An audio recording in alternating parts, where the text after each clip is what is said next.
Bonjour à tous. Aujourd'hui, j'avais envie de vous parler d'un sujet un tout petit peu décalé, c'est-à-dire que je vais m'adresser au haut potentiel. Je sais que vous êtes quelques-uns quand même à me suivre sur la chaîne et à être des zèbres. Je le sais parce que je vous ai en rendez-vous. Et donc, je vous connais un tout petit peu. Alors, je ne vais pas traiter de la douance aujourd'hui. Il y a des spécialistes et d'excellents chercheurs et orateurs qui s'en occupent bien mieux que moi. Si vous souhaitez, vous avez des doutes, vous avez envie de savoir si vous êtes ou pas au potentiel, je vais vous renvoyer vers Raymond Dazan. Et puis, si vous avez envie d'avoir un peu un check-up rapide, pour essayer de comprendre si ça vous correspond ou pas, ou comment fonctionne vraiment un haut potentiel, je vais vous renvoyer vers la vidéo sur les HP de David Lefrançois. Tous les deux font un travail remarquable, donc je ne vais pas prétendre faire mieux qu'eux. En revanche, mon domaine à moi, c'est aussi l'intuition. Et à force de vous côtoyer, de vous accompagner, eh bien, j'ai constaté que l'intuition du haut potentiel était un tout petit peu particulière. Alors, je vais vous en parler aujourd'hui. Comment fonctionne l'intuition chez le HP? Le HP étant déjà à la base beaucoup plus à l'écoute de ses sens. Il a certains sens qui sont beaucoup plus développés. Il va être déjà à la base beaucoup plus sensible à son environnement, beaucoup plus sensible à des choses subtiles. Comme en plus, en règle générale, le HP est quand même un hypersensible au niveau, alors quand on est HPE, c'est-à-dire au potentiel émotionnel, beaucoup plus sensible en termes d'émotionnel, donc de ressenti intérieur, ça ne veut pas forcément dire qu'il est plus à l'écoute de ses émotions ou qu'il est plus en lien avec ses émotions. Simplement, il les ressent de façon plus forte. Sans forcément, d'ailleurs, ce qui est sa grande malédiction, sans forcément être capable de détecter ce qui lui appartient et ce qui ne lui appartient pas. Et d'être capable de mettre le mot juste aussi sur l'émotion en question ou sur ce qu'il est en train de ressentir. Donc, il a cette capacité éponge, finalement, à absorber les vibrations et l'énergie de son environnement et de son entourage. Donc, il a déjà une plus grande sensibilité extérieure, c'est-à-dire que au niveau de sa structure corporelle et mentale, eh bien, son antenne, comme je vous dis régulièrement, elle est beaucoup plus sensible. Donc, elle capte plus facilement. Donc forcément, en étant plus sensible à son environnement, à ce qui se passe autour, à la vibration des autres, de tout ce qui l'entoure, que ce soit un animal, une ambiance, une maison vide ou des gens qui l'entourent, des amis, même des étrangers, eh bien, il va déjà avoir beaucoup plus d'informations qui vont lui arriver un petit peu dans tous les sens. Il va avoir beaucoup plus d'informations et donc il va les ressentir de façon plus forte. Alors, il n'y a pas que ça, c'est que le HP a aussi une capacité, notamment le HP, une capacité d'empathie qui est très forte. Et cette capacité d'empathie, si elle est mal gérée, et souvent elle est mal gérée, eh bien, il y a cette tendance encore à plonger dans l'autre. Être capable même d'anticiper ce que l'autre va ressentir ou va penser en fonction de la situation. C'est-à-dire qu'il y a vraiment une observation très fine qui se fait de façon instinctive, c'est pas du tout volontaire. C'est presque un mécanisme de défense en fait. C'est-à-dire qu'il y a une telle hypersensibilité que pour ne pas être pris au piège de ses propres ressentis et de ses propres émotions, eh bien, il observe de façon complètement naturelle tout son environnement. Donc, il voit sans même se rendre compte qu'il voit, il entend, il ressent, il sent. L'odorat aussi est très important chez un HP. Donc, il y a tout ça qui crée finalement toute une structure déjà à la base de ressenti beaucoup plus fin, de de sensations beaucoup plus fines. Donc, on peut parler à ce moment-là d'une intuition plus forte que la normale, puisque il est capable d'anticiper, il est capable de ressentir ce que l'autre ressent, hein, il est capable de se mettre à la place de l'autre, et si il est en lien avec ses émotions, il va être vraiment capable de décortiquer dans le subtil, dans la profondeur, ce que l'autre peut ressentir ou ce que l'environnement est en train de lui dire. Donc, cette intuition première, on va dire, eh bien, elle est déjà exacerbée. Alors, c'est bien et c'est pas bien. C'est chouette et c'est pas chouette. Parce que s'il y a une conscience de cette capacité à ce moment-là, c'est chouette. Parce que vous allez pouvoir vous mettre un peu en retrait, c'est-à-dire ne pas vous sentir bombardé par les énergies extérieures, ou l'être, mais en sachant qu'elles sont extérieures, et être capable de retranscrire finalement, hein, et d'être plus dans voilà ce que je ressens que tu ressens, voilà ce qui se passe ici en termes d'énergie, etc. Donc il va être capable de décortiquer de façon plus fine ce qui l'entoure. Maintenant, si le HP et la personne n'est pas en lien avec son ressenti, son hypersensibilité, n'a pas cette capacité, ou n'a pas encore découvert cette capacité, parce que c'est juste une façon de fonctionner, n'a pas encore découvert cette capacité à décortiquer et à comprendre ce qui lui appartient de ce qui ne lui appartient pas. Parce que ça aussi, c'est le problème du HP, c'est qu'il prend tout pour lui. Il remet toujours lui en question, et c'est toujours sa faute à lui, c'est à lui de changer, c'est à lui de faire des efforts, c'est à lui d'être parfait, c'est à lui de... Et donc, lorsque il ressent, il n'a pas conscience de certaines subtilités, eh bien, ce qui lui arrive, c'est de sa faute. Voilà. Si l'autre est mal, c'est de sa faute. Si l'environnement est mauvais, c'est que lui a quelque chose à changer. Voilà. Bon, pas systématiquement, mais souvent quand même. Hein. Donc effectivement, il y a tout ça qui joue, et donc s'il n'y a pas cette capacité, cette subtilité à décortiquer, eh bien, il va tout prendre de plein fouet, il va avoir tendance à se recroqueviller sur lui-même et à vouloir se changer pour améliorer l'extérieur. Alors que lorsqu'il y a un travail conscient qui est fait, d'un seul coup, cette subtilité, elle devient beaucoup plus facile, beaucoup plus compréhensible, et puis ça commence à développer une forme d'intuition. Ça crée, lorsque ça devient conscient, une grande facilité pour le HP à développer vraiment son intuition, peut-être sa médiumnité, en tout cas son ressenti. Et plus il va être capable de ressentir vraiment sans prendre pour lui, sans prendre sur lui et pour lui, eh bien, on va vraiment avoir quelqu'un qui va être capable de toucher une vraie subtilité, des détails, des compréhensions fines, et puis d'aller plus loin, finalement. Voilà. Toute la difficulté, alors elle est vraie pour tout le monde, elle est encore plus vraie parce qu'aujourd'hui je parle du haut potentiel, mais toute la difficulté va être de se faire confiance. Parce que le HP il se remet constamment en question. Il doute constamment de lui. Il est tout le temps dans un chemin de faire mieux, être mieux, s'adapter, se suradapter.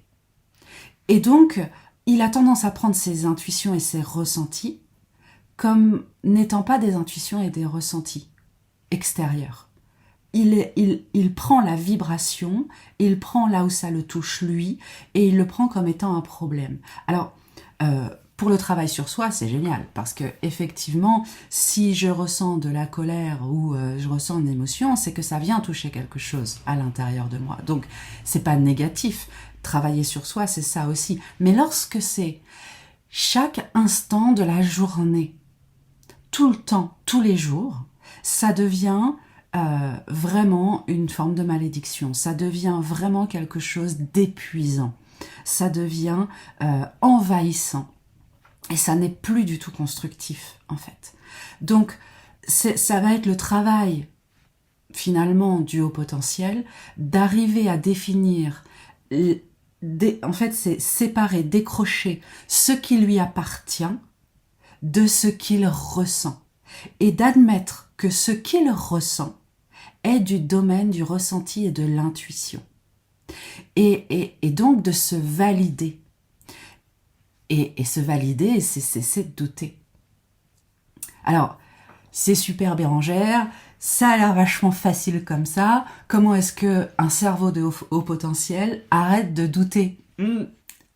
Comment qu'on fait? Eh bien, on est encore dans du choix. À un moment, il s'agit de faire un choix. Alors, moi, ce que j'ai trouvé comme façon de faire, alors ça me regarde moi et vous le testerez et vous verrez si ça fonctionne pour vous ou pas. Mais lorsque j'arrive dans un environnement extérieur, que ce soit avec des amis, que ce soit dans, je sais pas, n'importe quel endroit en fait, ailleurs que chez moi, eh bien, je vais me mettre au service d'eux. C'est-à-dire que je fais le choix conscient, réel, de me dire « Je ne suis pas chez moi, donc tout ce que je ressens ne m'appartient pas. » C'est un choix arbitraire, ça n'a aucun sens peut-être, mais ça me permet de me dire « Ok, je ne suis pas dans mon environnement habituel, donc je ne vais pas me remettre en question. Je vais simplement être moi. » Et si je ressens une émotion particulière, eh bien je vais observer autour de moi qu'est-ce qui génère ce ressenti. Est-ce que c'est la personne qui est en face de moi qui est peut-être en train d'avoir des émotions? Est-ce que c'est l'environnement, l'ambiance générale? Je suis dans un resto ou je ne sais quoi. Est-ce que c'est l'ambiance générale? Et je vais chercher, en fonction de ce que je ressens, je vais observer et chercher d'où ça vient. Qu'est-ce que je suis en train de ressentir?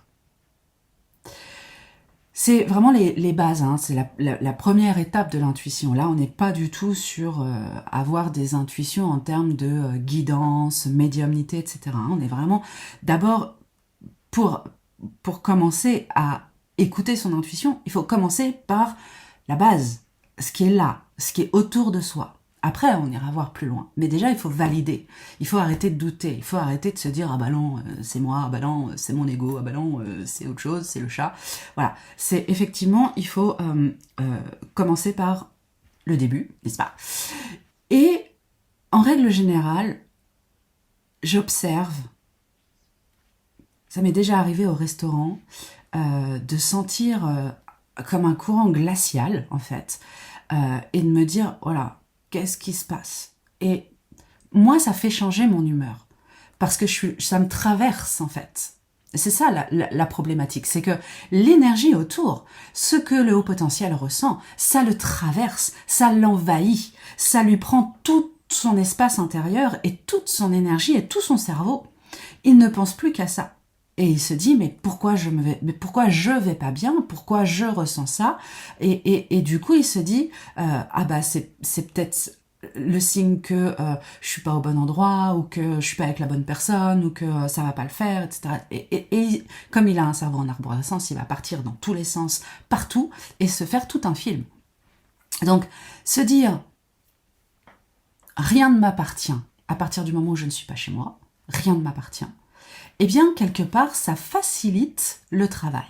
Ça permet de se dire, ok, c'est pas moi, observons. Et donc, ça m'est déjà arrivé dans un restaurant de sentir une espèce d'agression d'un coup et de me dire, voilà, pourquoi je suis pas bien là, Et j'étais en face de mon compagnon, je me suis dit, qu'est-ce qu'il m'a dit, Et d'un coup, je me dis, ok, observe. Et là, 3 tables plus loin, il y avait 2 personnes qui étaient en train de s'engueuler à voix basse. mais on voyait bien sur le visage et dans les gestes que ils étaient vraiment pas d'accord du tout et pas contents. Et là, je me suis dit, ok, j'ai reçu ça. En fait, je l'ai ressenti, je l'ai reçu. Ça ne m'appartient pas. Et donc, je valide. Je valide et je me dis pas, oui, mais alors pourquoi je le ressens? Oui, mais ça veut dire que ça fait écho chez moi, va falloir que j'aille travailler ça. Non, c'est pas le lieu, c'est pas l'endroit. On laisse. Ok, ça m'appartient pas, barrière, retour à l'envoyeur. Mais par contre, je valide et je ne doute pas. Et plus je vais valider comme ça les choses extérieures lorsque je ne suis pas chez moi, et plus je vais m'autoriser dans ma façon de penser, dans ma façon de ressentir, eh bien, le fait que j'ai des ressentis, j'ai une forme d'intuition. Et donc, il s'agit au fur et à mesure d'écouter. Et plus on fait ça, plus on va se rendre compte que nos intuitions, elles viennent parce qu'on était en train de penser à quelqu'un. On pense à quelqu'un et pouf, on se branche sur son énergie. La pensée nous amène sur l'autre. Et donc, on ressent ce que l'autre ressent. Il y a quelques jours, j'étais pas chez moi d'ailleurs, j'étais dans ma voiture, j'étais en train de revenir, de faire les courses. Et je pense à mon amie, à une amie à moi. Je pense à elle, et d'un coup, je sens un espèce de truc pas terrible. Et puis je me dis, tiens, c'est quoi?